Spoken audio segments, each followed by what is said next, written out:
Ya, hari ini kita akan membahas chapter 3 dari usulan proposal penelitian yang akan menjadi tesis kalian, yakni research method. Biasa juga dipertengkarkan itu ada yang menulis research methodology, ada yang menulis research method. Secara garis besar kalau dikatakan research methodology berarti ilmu yang berkaitan dengan penelitian. Metode penelitian ilmu yang berkaitan dengan metode penelitian. Kalau research method itu adalah teknis bagaimana kita merancang untuk melakukan penelitian kita, disebut dengan research method. Pada bagian ini pada umumnya dibagi ke dalam 5 sub bahagian, ya, yakni research design, variables, population and sample, instrumentation, and technique of data analysis. Meskipun pembagian ini tidak rigid, ya, tidak harus seperti ini karena boleh jadi kalau desain penelitiannya itu eksperimen, maka di dalamnya ada subbahagian namanya experimentation, pelaksanaan eksperimen.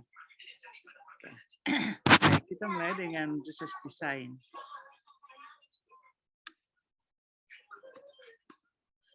Ya, dalam mencantumkan atau menguraikan desain penelitian itu harus secara eksplisit disebutkan metode yang akan digunakan.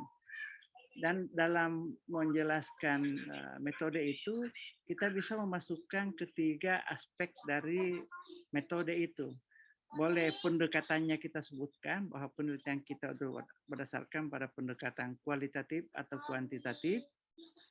Kemudian dari segi tujuannya, boleh kita menyebutkan tujuannya, apakah itu tujuannya lah untuk survei atau eksplorasi atau yang dipelajari yang dulu itu apakah itu penelitian dasar atau penelitian terapan. Ini yang banyak, basic or applied. Pada umumnya itu adalah applied, ya, yaitu penerapan, bukan teori, bukan penelitian tentang teori. Kemudian yang ketiga dari segi metodenya, jadi ketiga-tiganya bisa disebutkan dalam desain penelitian ini. Apakah desain kita itu dalam segi metode bersifat deskriptif, korelasional, eksperimental, atau R&D, atau bisa juga penelitian tindakan, tindakan kelas. Jadi ketiga-tiganya bisa diuraikan dan boleh bicara sedikit tentang teori, merujuk kepada ahli, jika ingin memberikan definisi pengertian dari desain yang Anda pilih. Misalnya Anda mengatakan penelitian korelasi, baru Anda sebutkan di situ pengertian penelitian korelasi berdasarkan Gay dan kawan-kawan atau berdasarkan rujukan yang lain. Boleh sebutkan. Barulah lebih jauh dijelaskan apa-apa yang mau dikorelasikan pada penelitian ini.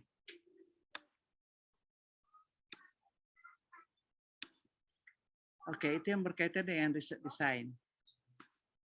Ya, ini jadi bisa disebutkan ketiga-tiganya berdasarkan pendekatan kualitatif, kuantitatif, atau mungkin gabungan dari keduanya.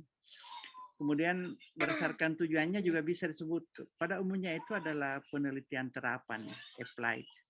Ya.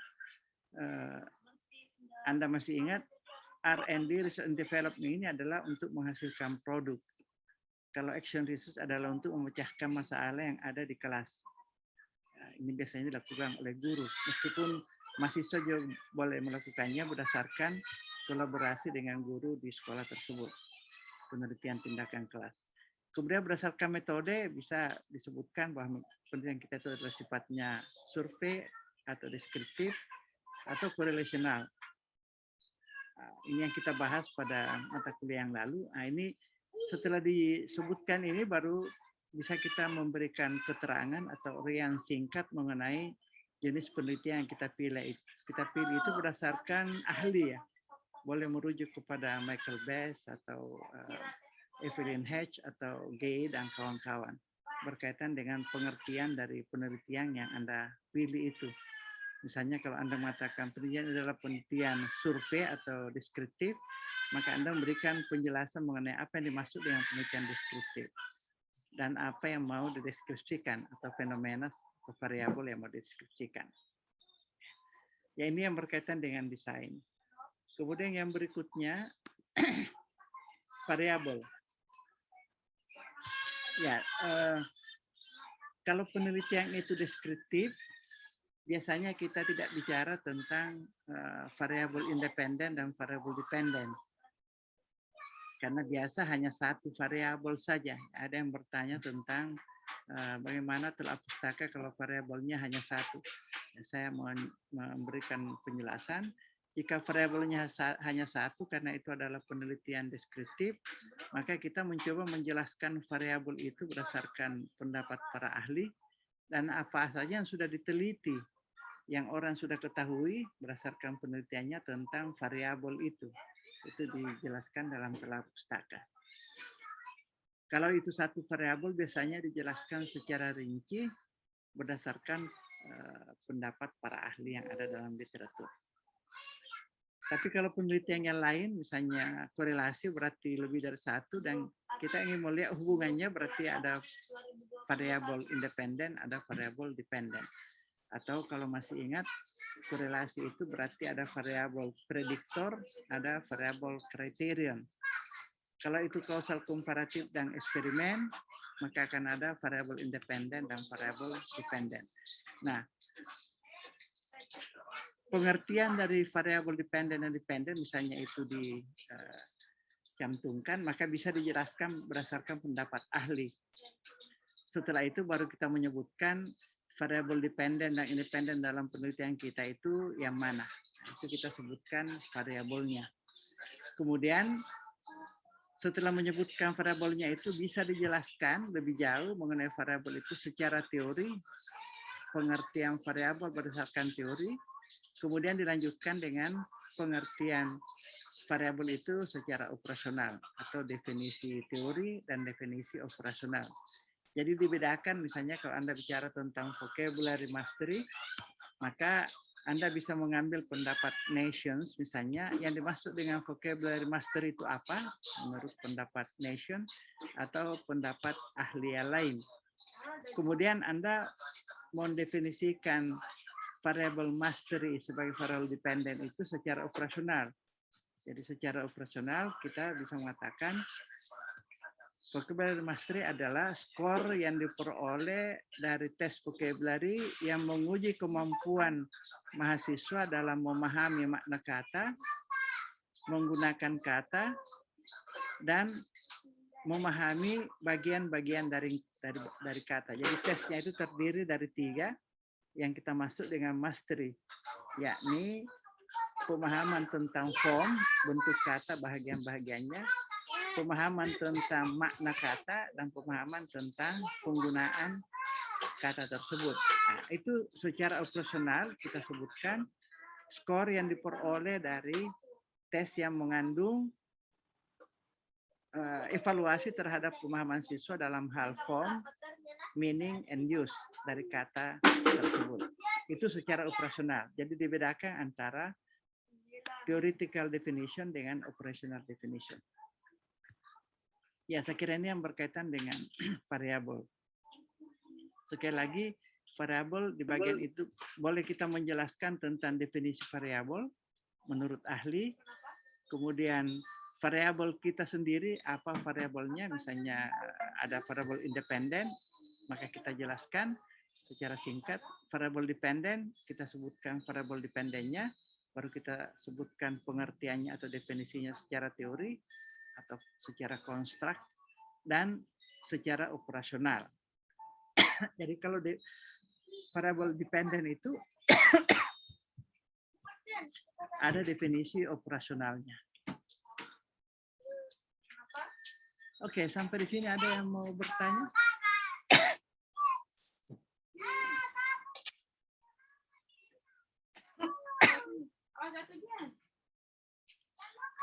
Jadi sudah 2 subbahagian dari research method. Yang pertama desain, yang kedua variable. Yang banyak keliru di variable ini adalah variable independen.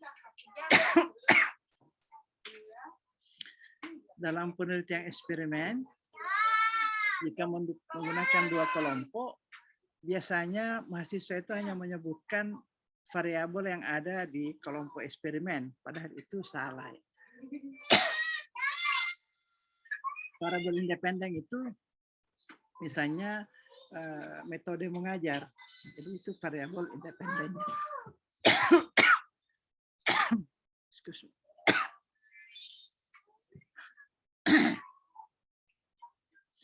Yang terdiri dari dua level, satu yang di eksperimen, satu yang di kelas kontrol. Jadi pembelajaran kosakata dengan cara mnemonik misalnya, dan yang kedua di kelas kontrol pembelajaran kosakata dengan menghafal daftar kata. Jadi dua metode pembelajaran kosakata, satu di kelas eksperimen, satu di kelas kontrol.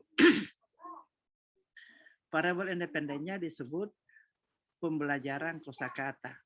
Nah, terdiri dari dua, yakni pembelajaran kosakata dengan teknik mnemonik, dan yang kedua pembelajaran kosakata dengan teknik menghafal daftar kata. Misalnya. Ya itu yang biasa keliru. Harus disebutkan juga yang ada di kelas kontrol. Baik, kita lanjut. Bagian ketiga dari riset method adalah population and sample. Ya, kita masih ingat yang dimaksud populasi adalah semua individu yang ada dalam kelompok terhadap mana hasil penelitian kita itu ingin digeneralisasi. Ya. Jadi terhadap mana hasil penelitian kita itu akan digeneralisasi. Maka semua yang ada, individu yang ada dalam kelompok itu kita sebut dengan populasi. Ya, misalnya mahasiswa jurusan bahasa Inggris di UNM, kalau itu populasinya, berarti ada sekitar 1.700 misalnya. Jadi itulah yang menjadi populasi. Nah, dari situ kita akan menarik sampel, contoh yang akan mewakili populasi itu. Jadi kalau kita memilih sampel, maka sampel itu harus dipilih dengan benar sehingga sampel itu benar-benar mewakili populasi. Oleh karena itu, temuan kita di sampel ini bisa digeneralisasi kepada populasi karena sampel kita mewakili populasi. Atau temuan kita di sampel itu bisa menjadi alat yang dipakai untuk mengestimasi, memperkirakan apa yang ada di dalam populasi. Yang kita kenal dengan statistik dipakai untuk mengestimasi parameter yang ada dalam populasi.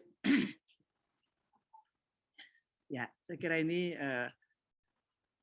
cara untuk memilih sampel yang akhirnya bisa mewakili populasi itu yang perlu dipertimbangkan. Nah, cara memilih sampel itu ada dua teknik memilih sampel, yakni probability dengan non-probability sampling technique. Ya. Probability atau random sampling yang diacak. Ya. Ya, acak itu artinya setiap individu dalam populasi itu memiliki peluang yang sama untuk terpilih. Jadi siapa saja yang ada dalam populasi itu, maka peluangnya untuk terpilih sama satu dengan yang lainnya. Nah, kemudian ada 4 cara yang bisa digunakan prosedur pemilihan sampel secara acak. Ada simple random sampling technique, ada stratified random sampling technique, ada cluster random sampling technique, dan ada systematic random sampling technique. Kemudian ada gabungan di dalamnya. Bahkan ada juga disebut dengan multiple stratified random sampling technique, yaitu itu adalah variasi dari pemilihan sampel yang berstrata, tapi berstratanya itu berjenjang. Ya, mulai dari wilayah, Sulawesi Selatan, kemudian kabupaten, kemudian sekolah. Ya, saya kira ini kita sudah pelajari di research dan tidak ada masalah. Kemudian yang berikutnya non-probability sampling. Ini berarti tidak acak. Artinya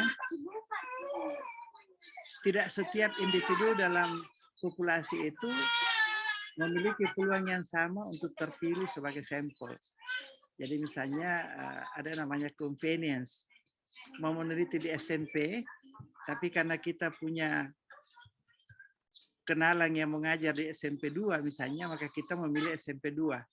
Itu karena ada kenalan, maka SMP yang lain tidak punya peluang lagi untuk terpilih, maka disebut dengan convenience. Ya. Jadi mengapa? Karena kita memilih berdasarkan kedekatan kita atau ada tidaknya akses ke sekolah yang bersangkutan. Jadi yang tidak punya akses, tidak ada kenalan kita di sekolah itu berarti tidak punya peluang untuk terpilih. Jadi tidak memiliki peluang yang sama untuk terpilih menjadi sampel. Namanya convenience ya. Jadi ini convenience sampling teknik ini yang banyak dilakukan oleh mahasiswa karena misalnya saja dia sudah PPL di sekolah itu convenience ya. Sudah PPL di sekolah itu, sudah kenal dengan gurunya, kepala sekolahnya, sudah dekat dengan mereka, akhirnya memilih sekolah itu sebagai tempatnya meneliti, berarti pemilihan sampelnya itu sudah convenience, masuk dalam kategori atau istilah convenience sampling technique. Yang berikutnya purposive. Purposive ini berarti kita memiliki kriteria tertentu, mungkin ada 3-4 kriteria yang digunakan untuk memilih sampel. Misalnya Anda mengatakan mahasiswa populasinya adalah mahasiswa jurusan bahasa Inggris di UNM. Itu populasi. Tapi kemudian Anda memiliki kriteria. Misalnya saja mahasiswa yang IP-nya sampai saat ini IP-nya itu di atas 3,5. Jadi Anda hanya mau meneliti mahasiswa yang ber-IP 3,5 ke atas. Nah, itu berarti kriteria itu sudah mengeluarkan mereka yang tidak memiliki IP 3,5. Tidak ada peluang lagi, berarti tidak punya peluang yang sama dengan mahasiswa lain karena ada kriteria yang Anda sebutkan. Ya itu namanya purposive. Jadi kalau Anda mengatakan purposive, maka Anda harus mencantumkan kriteria yang dipakai untuk memilih sampel itu. Okay. Yang berikutnya ada namanya snowball. Ini khusus untuk penelitian kualitatif. Itu biasanya menggunakan snowball. Snowball itu artinya kita menentukan kriteria siapa yang akan menjadi sumber data kita, sumber informasi yang akan diwawancarai, diamati atau akan dites. Kriteria itu yang kita gunakan, kemudian kita menemukan satu orang, ya, satu orang yang memenuhi kriteria itu. Misalnya saja, kalau Anda mengatakan guru yang efektif dan Anda membuat kriteria guru efektif artinya yang pernah menjadi guru teladan atau guru berprestasi di salah satu wilayah. Dengan menentukan itu berarti Anda harus mencari siapa saja yang menjadi misalnya juara pada pemilihan guru berprestasi tahun yang lalu misalnya. Nah, setelah Anda mendapatkan satu orang yang juara satunya misalnya, Anda sudah mewawancarai dia, kemudian Anda mengatakan menurut Bapak yang habis diwawancara tadi, adakah guru-guru lain yang direkomendasi oleh beliau yang memiliki kriteria yang kita maksud? Jadi dia bisa menunjukkan kepada kita, misalnya saja yang juara 2, juara 3, atau yang masuk dalam 10 besar pada pemilihan itu siapa-siapa. Nah, jadi kita akan mendatangi yang ditunjuk, yang dirujuk oleh orang yang pertama tadi. Sampai kepada yang kedua, yang ketiga, yang keempat, dan seterusnya. Jadi setiap selesai mewawancarai atau mengambil informasi dari sampel yang sedang kita wawancarai, yang kedua misalnya kita tanya dia siapa lagi yang memiliki kriteria yang kita masuk menurut orang yang kita wawancarai. Begitu selanjutnya sampai kita berhenti. Nah, untuk menentukan kapan kita berhenti itu hanya berdasarkan data yang kita peroleh. Jadi kita tidak menentukan berapa jumlah sampel, 5, 6, 7 orang itu belum tentu. Boleh jadi 10 orang, boleh juga hanya 5 orang. Itu karena apa? Karena data yang kita peroleh namanya sudah jenuh, ya. Jenuh. Jadi jika data sudah jenuh, maka kita berhenti karena tidak ada lagi gunanya untuk mewawancarai orang yang baru, di mana kita tidak lagi memperoleh data yang baru, informasi yang baru. Hanya informasi yang sebelumnya berulang kita dapatkan, berarti data itu sudah jenuh. Maka kita menghentikan pengambilan sampel snowball. yang kita bahas ini. Itu maksudnya snowball. Oke, sampai di sini ada yang mau bertanya? Ini hanya pengulangan dari mata kuliah lalu. Ada komen, questions?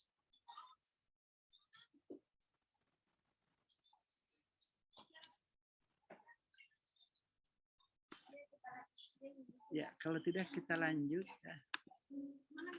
Kemudian instrumentation, instrumen. Instrumen ini adalah alat yang akan kita pakai dalam mengumpul data. Nah, alat yang kita pakai itu terdiri dari dua jenis, yakni alat yang standar, alat yang baku, dan alat yang dibuat sendiri oleh peneliti. Jadi self-made instrument yang dibuat sendiri harus melalui proses. Kalau itu alatnya baku, standardized, itu tidak perlu lagi langsung dipakai saja. Itu perbedaannya dari dua ini. Nah, yang kita buat sendiri inilah yang biasanya bermasalah karena kita tidak tahu apakah alat itu valid dan reliable. Oleh karena itu harus melalui proses validasi, melalui uji coba instrumen tersebut. Apakah itu tes, angket, pedoman wawancara, atau pedoman untuk observasi. Semua itu harus divalidasi. Nah, itu baru kita mendapatkan yang namanya instrumen yang valid. Nah, instrumen ini harus dikembangkan dengan proses yang sebenarnya sudah baku. Dimulai dengan pembuatan kisi-kisi. Jadi berdasarkan teori yang kita pakai, kita membuat kisi-kisi. Dan kisi-kisi ini yang dipakai untuk mengembangkan butir-butir soal misalnya, atau butir-butir pernyataan angket. Nah, setelah selesai, itu yang diserahkan kepada ahli untuk bisa divalidasi secara teori atau construct validity. Ya, kemudian validitas dari butir soal atau butir pernyataan angket itu bisa dianalisis setelah kita uji coba. Kita cobakan kepada sekelompok siswa atau mahasiswa yang setara dengan sampel yang kita akan teliti itu, hasilnya itu yang kita olah dan kita akan menemukan apakah item-item itu valid dan reliable. Itu proses jika instrumen itu kita buat sendiri. Nah, yang berikutnya adalah bagaimana prosedur atau teknik untuk mengadministrasi tes itu. Kalau itu tes atau wawancara atau angket ya. Jadi kita dalam subbahagian ini menceritakan selain dari jenis instrumen itu, kalau kita sudah mengatakan angket, dan itu akan dikembangkan melalui proses untuk bisa mendapatkan validasinya, maka kita selanjutnya bercerita tentang bagaimana mengumpulkan data dengan angket itu. Nah, di situ kita menggambarkan tentang bagaimana kita akan memberikan angket itu kepada responden atau sampel kita. Jadi kalau itu angket, biasanya ada dua cara, yakni angket diisi oleh responden atau angket diisi oleh peneliti. Jadi peneliti bisa mengisi angket sambil menanyai responden. Jadi misalnya angket tapi itu untuk anak SMP. Kalau kita tidak yakin mereka bisa mengisi, maka kita yang menjadikannya sebagai alat dan bertanya kepada siswa, kita yang mengisi angket tersebut. Itu boleh dilakukan. Jadi, ada dua istilah yang biasa dipakai. Yang pertama itu investigators administered questionnaire. Jadi kuesioner yang diadministrasi, yang dijalankan oleh peneliti. Nah, yang kedua itu adalah kuesioner yang diisi oleh respondennya langsung. Nah, itu. Jadi itu respondents administered questionnaire istilahnya. Jadi ada dua cara. Itu yang kita ceritakan yang mana yang kita akan kerjakan. Begitu juga dengan interview. Bagaimana kita akan menjalankan interview itu. Kita uraikan secara detail proses dari penginterviewan itu. Ya, saya kira ini yang dimaksud dengan instrumentation. Khusus untuk observasi, nah ini mungkin banyak yang akan melakukan ini.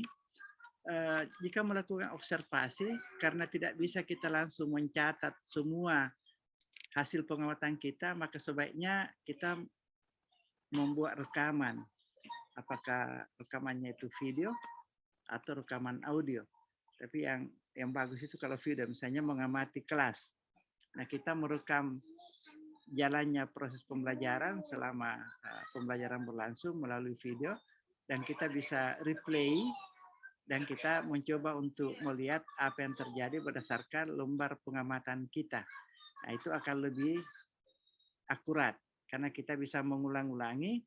Misalnya jika ada pernyataan atau statement dari guru atau statement dari siswanya, nah, interaksi antara keduanya itu kita bisa ulangi kembali kalau kurang jelas sehingga kita bisa mendapatkan data yang akurat. Bahkan konteksnya bisa kita ceritakan kapan itu siswa menjawab, memberikan komentar, dalam konteks apa dia memberikan komentar, dan seterusnya. Kalau ada rekamannya. Tapi kalau kita mengamati langsung dan membuat catatan pada saat pengamatan itu saja, maka kita akan kehilangan banyak informasi. Karena kita tidak akan mampu mencatat apa yang terjadi selama proses pembelajaran itu berlangsung. Jadi bikin rekaman, kalau itu pengamatan, itu akan jauh lebih baik. Oke, ini yang berkaitan dengan instrumentation, jadi teknik pembuatan instrumennya, dan bagaimana instrumen yang sudah dibuat itu akan diadministrasi, kita sebut dengan teknik pengumpulan data. Kemudian yang terakhir itu adalah analisis data. Sebelum ke situ ini ada satu slide yang berkaitan dengan tes dan kuesioner atau alat-alat pengumpul data penelitian. Ya, kalau tes ini ada yang disebut dengan standardized, ini tidak ada masalah karena ya sudah standar. Hanya saja tes-tes standar itu biasanya tidak bisa diadministrasi oleh seseorang yang belum pernah dilatih untuk mengadministrasi tes tersebut atau melaksanakan tes itu. Misalnya tes TOEFL, tidak bisa seseorang itu langsung saja mengambil tes itu baru dia mengerjakannya, melaksanakannya di kelas, karena dia tidak pernah dilatih, tidak boleh. Jadi orang yang sudah terlatih. Nah, ini yang banyak, yakni researcher made test. Jadi peneliti atau mahasiswa sendiri yang membuat tes. Nah, kalau itu yang terjadi, maka ini yang harus melalui beberapa tahapan ya untuk validasi, dan prosesnya harus benar. Mulai dari penjabaran teori ke dalam kisi-kisi dan penulisan butir-butir soal berdasarkan kisi-kisi atau butir-butir pernyataan untuk angket.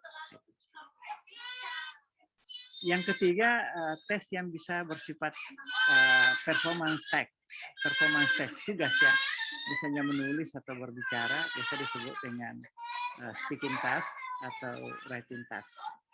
Ya, jadi tesnya itu tes kinerja.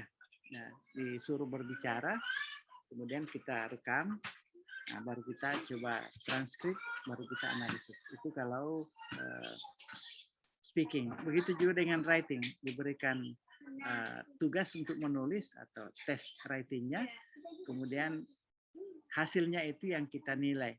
Nah, untuk performance test ini ada langkah yang sangat penting yang tidak boleh dilupakan, yakni cara penilaian dari bahasa yang dihasilkan oleh sampel kita. Apakah itu bahasa lisan, speaking, atau bahasa tulis, writing.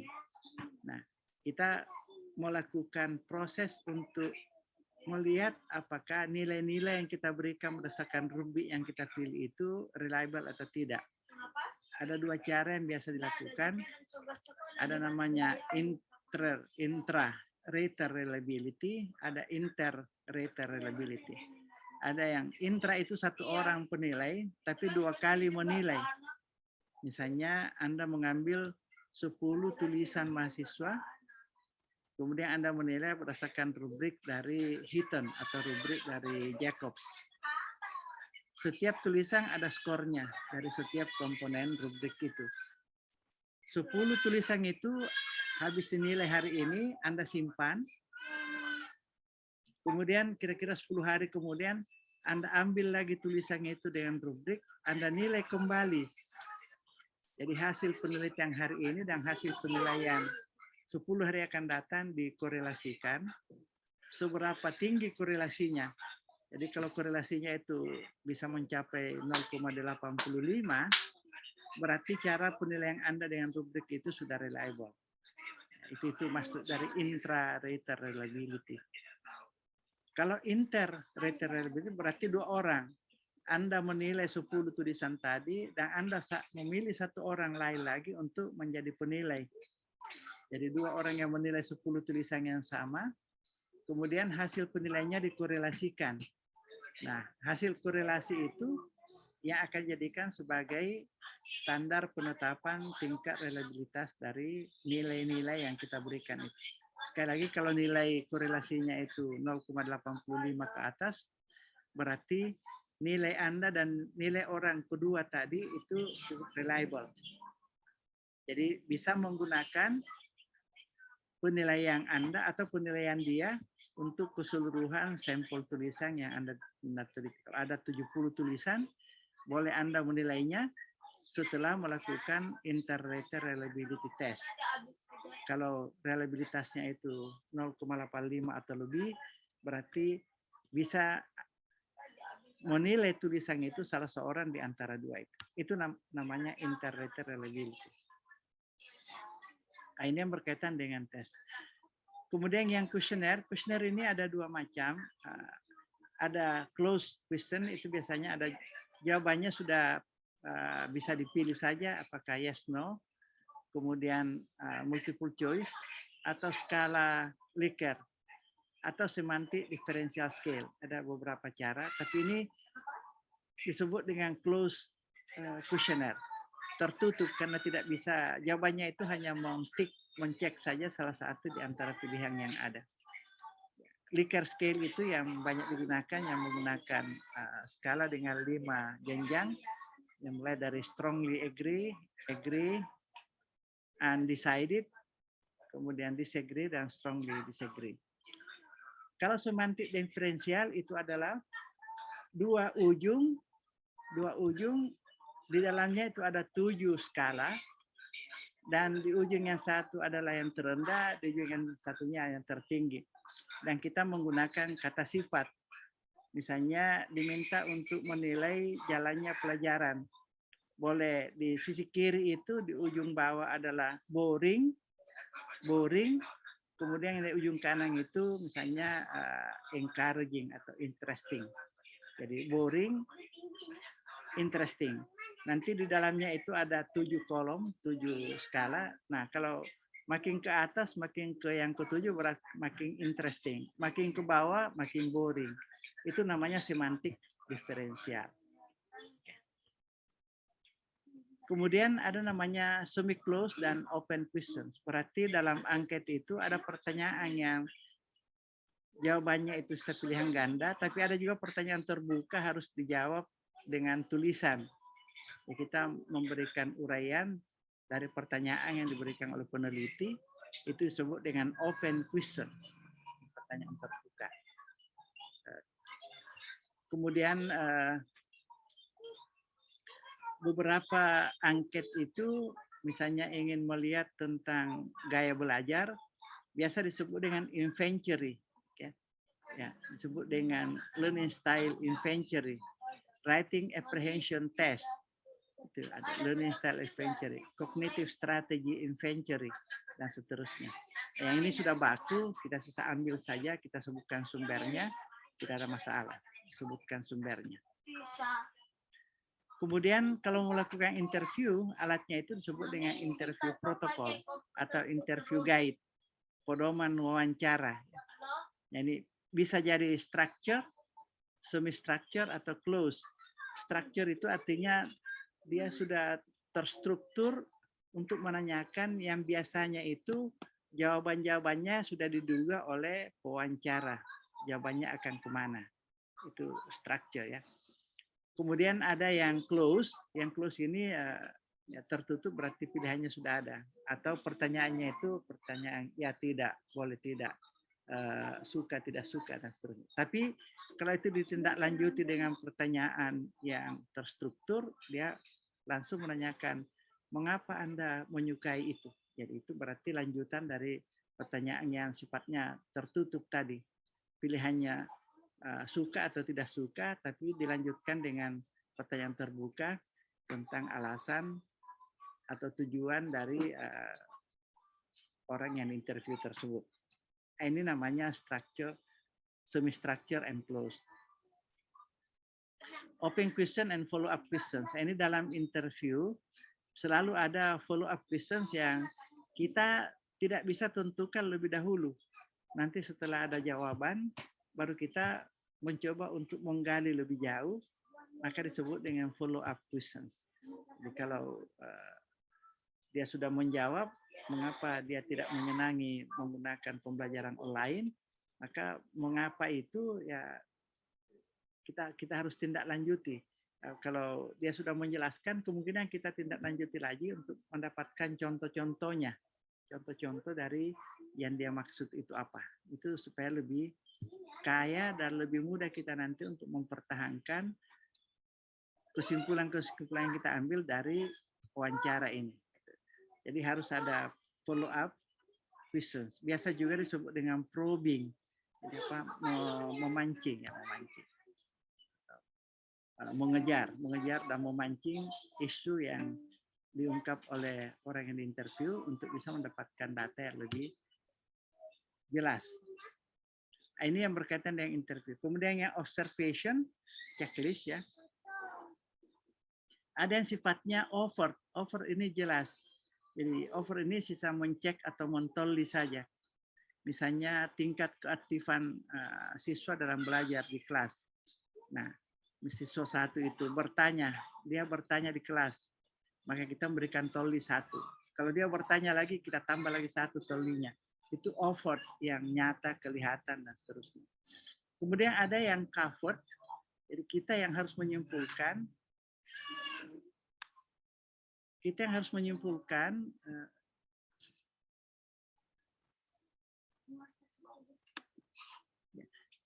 menyimpulkan apa yang kita amati itu. Jadi kita belum tahu persis apa yang akan terjadi, tapi kita sudah punya rambu-rambu. Nanti pada saat kita mengamati baru kita bisa menyimpulkan. Ya, ini yang berisiko itu kalau kita hanya mentoli dan memberikan cek saja.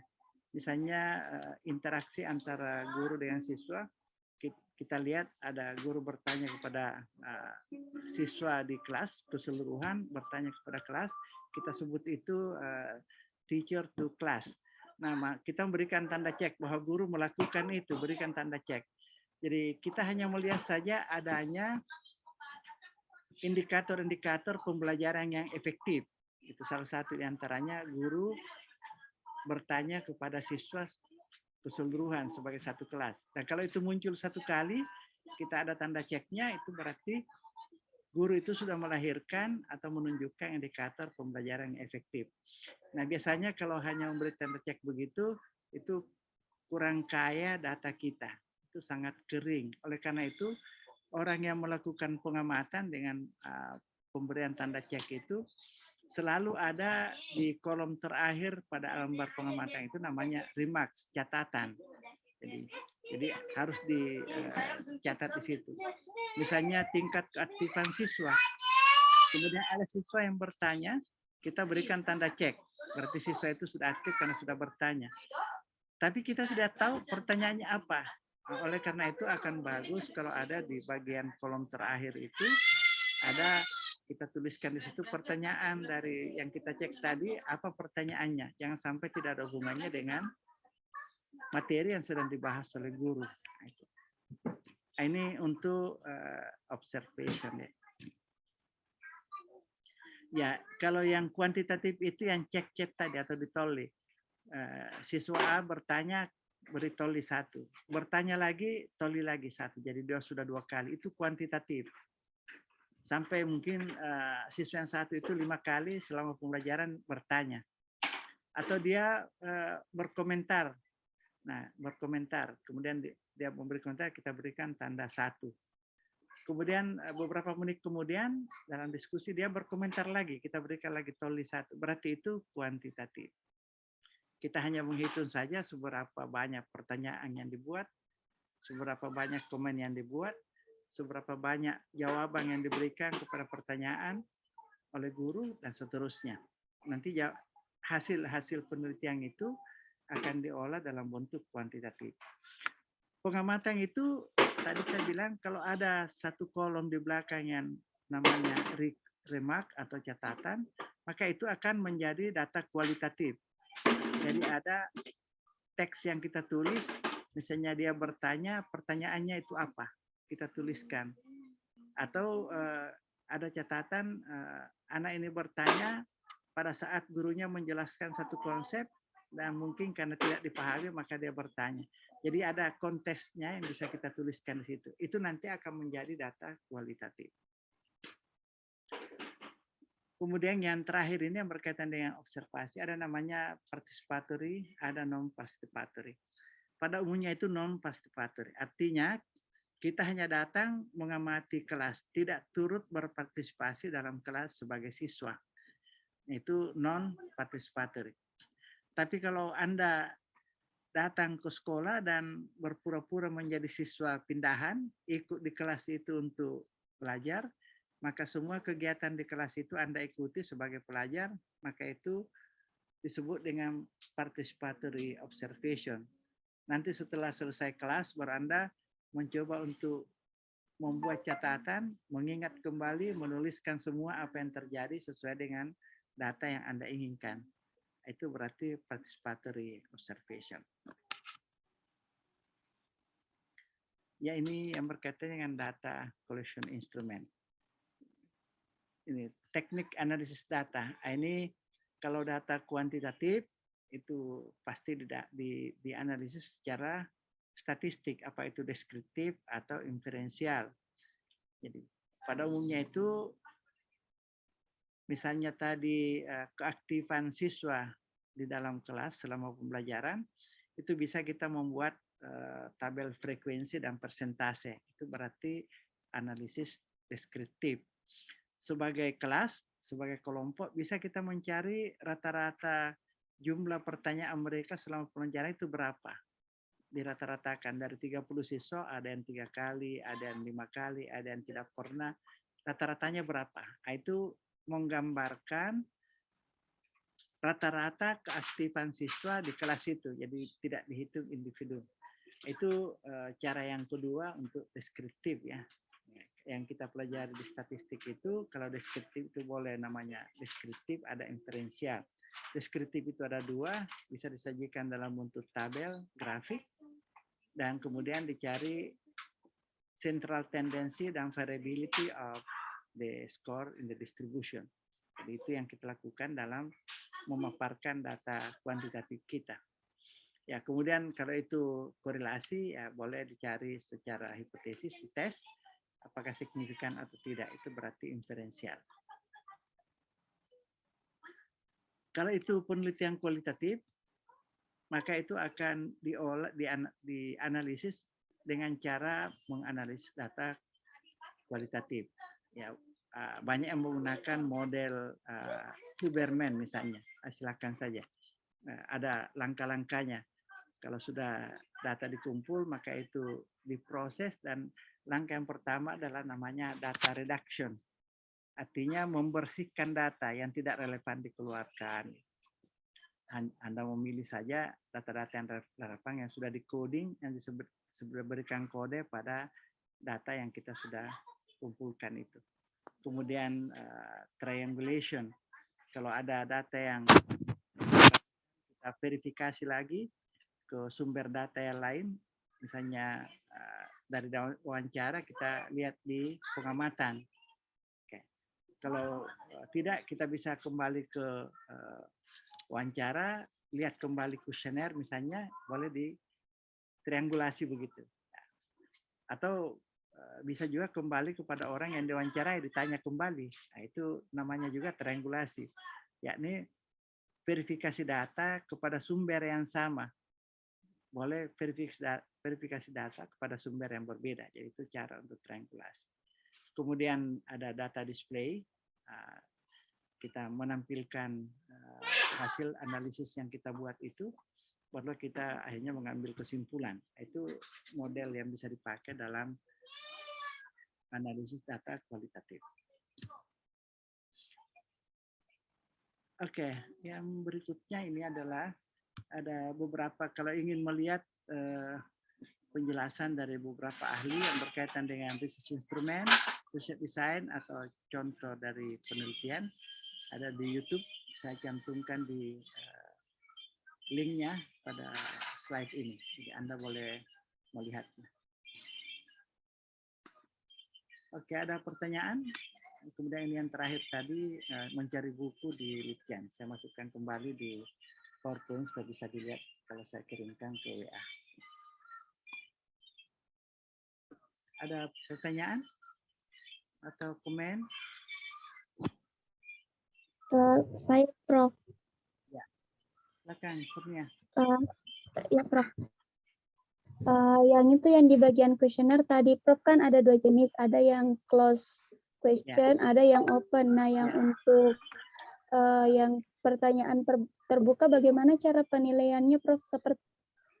Karena kan jawabannya tergantung dari sampel.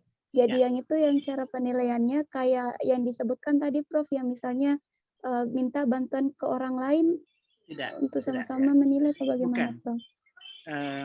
Jadi kalau angket itu yang sifatnya tertutup itu akan menjadi data kuantitatif ya, ada angka-angkanya.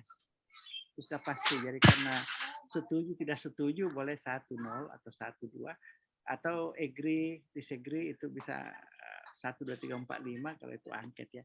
Jadi dia memang bisa disebut data kualitatif, tapi karena kita angkakan, kita masukkan dalam proses analisis statistik, presentasi rata-rata dan sebagainya. Kemudian yang pertanyaan terbuka itu akan menjadi data kualitatif, karena itu sifatnya narasi teks. Jadi kalau dia menjawab, misalnya, mengapa Anda tidak menyenangi penggunaan web dalam belajar? Nah, dia akan menjelaskan banyak hal. Misalnya dia tidak punya jaringan dan mungkin juga dia tidak terampil dan seterusnya, maka itu akan menjadi data kita. Itu datanya kualitatif.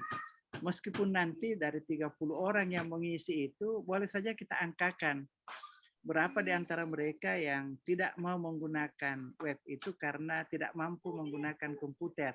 Jadi bisa kita presentasikan juga. Ya, meskipun datanya berasal dari data kualitatif. Karena jawabannya misalnya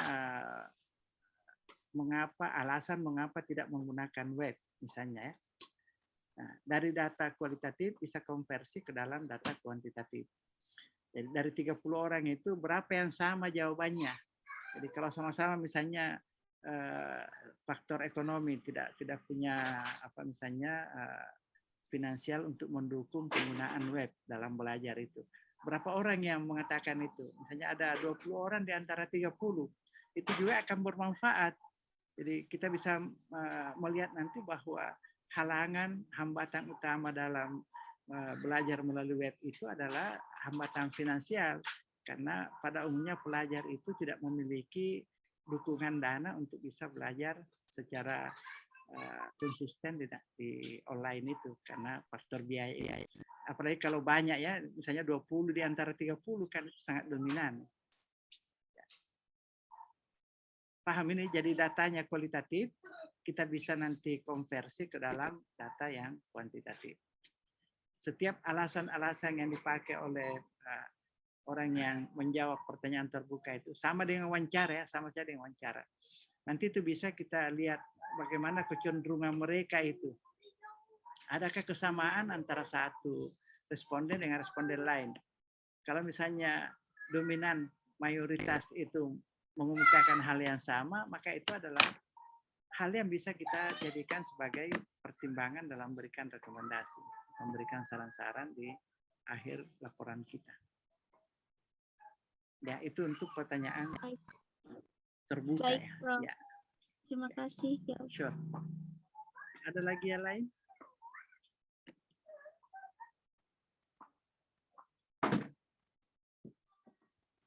Ya, oke. Jadi ini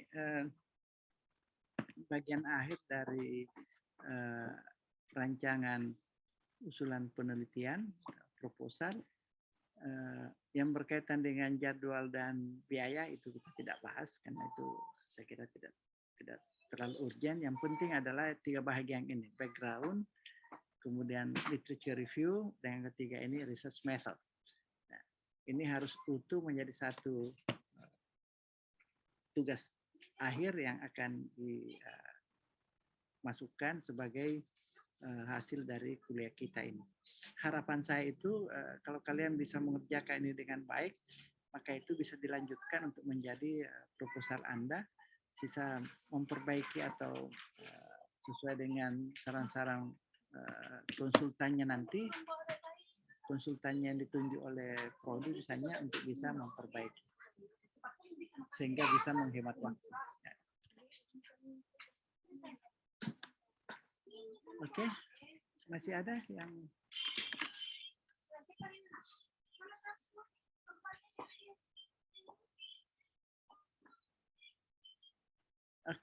waktu kalian untuk menyelesaikan tugas yang kedua literature review ini saya kira 1 minggu ke depan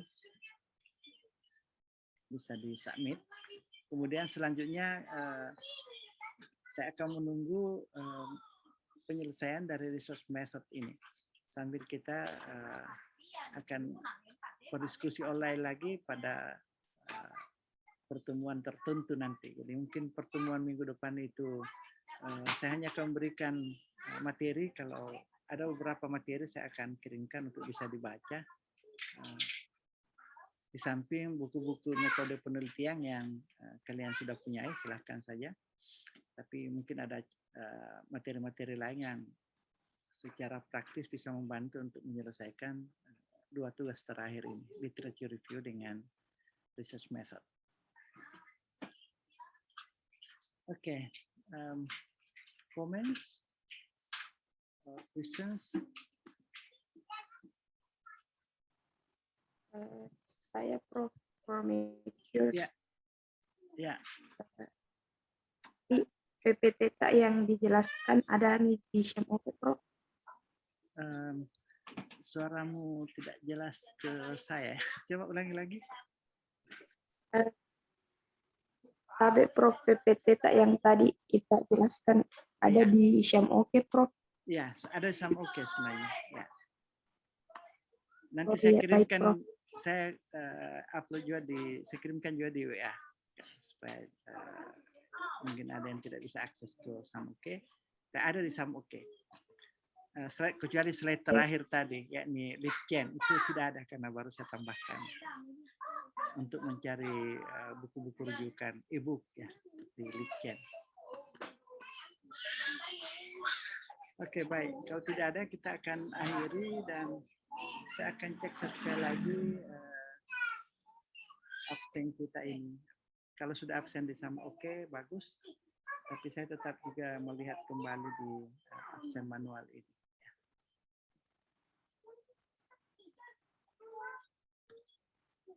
Akan screenshot dulu supaya bisa saya lihat secara manual. Kemudian ini stream kedua.